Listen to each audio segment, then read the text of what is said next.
Bonjour, je m'appelle Jeanne, je suis la créatrice de French with Jeanne et dans cette vidéo, je vous parle de ma méthodologie d'enseignement. C'est parti! La première chose à noter est que je n'utilise pas de manuel pendant mes sessions. Je crée moi-même les exercices et les activités que je propose à mes étudiants. Dans ces exercices, la difficulté est souvent progressive. Je commence par des activités plus simples où l'étudiant doit sélectionner ou associer des termes. Je les complique petit à petit en proposant des activités où il doit compléter ou transformer des phrases, par exemple. Enfin, j'arrive à des exercices de production où je demande à mes étudiants d'écrire ou d'expliquer des choses. Ne pas utiliser de manuel me permet d'adapter les exemples et les contenus de mes exercices à chaque étudiant.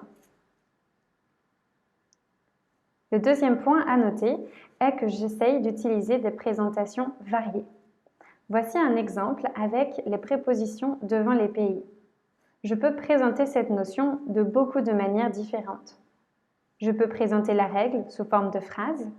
Je peux utiliser un schéma pour les étudiants qui sont plus visuels ou encore un tableau avec des exemples. Cela me permet de m'adapter aux différents profils d'apprentissage des étudiants. La troisième chose, c'est que j'utilise la méthode inductive. Dans cette méthode, on part d'exemples à observer et à analyser. Je pose des questions à mes étudiants pour les pousser à comprendre comment fonctionne la notion.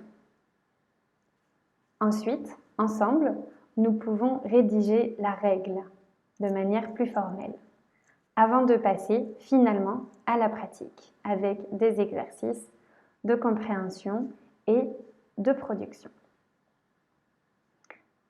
Cette méthode est plus efficace que la méthode inverse, la méthode déductive, car elle rend l'apprentissage beaucoup plus actif. Et je pense que les étudiants comprennent beaucoup mieux comment fonctionne chaque notion quand ils sont poussés à les comprendre eux-mêmes.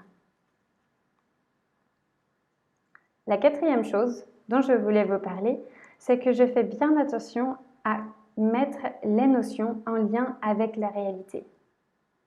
Quand on étudie une nouvelle notion de français, c'est très important de savoir comment l'utiliser, quelle est la règle, quelle est la construction grammaticale.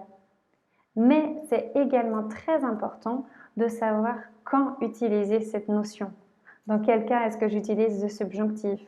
Dans quel cas est-ce que j'utilise ce que ou qu'est-ce que, par exemple?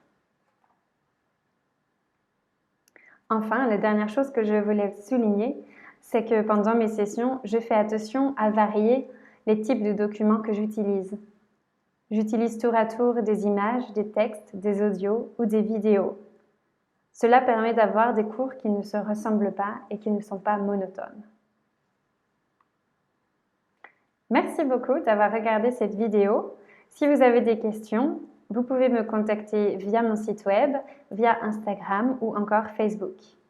Je vous invite aussi à écouter mon podcast sur Spotify. À bientôt!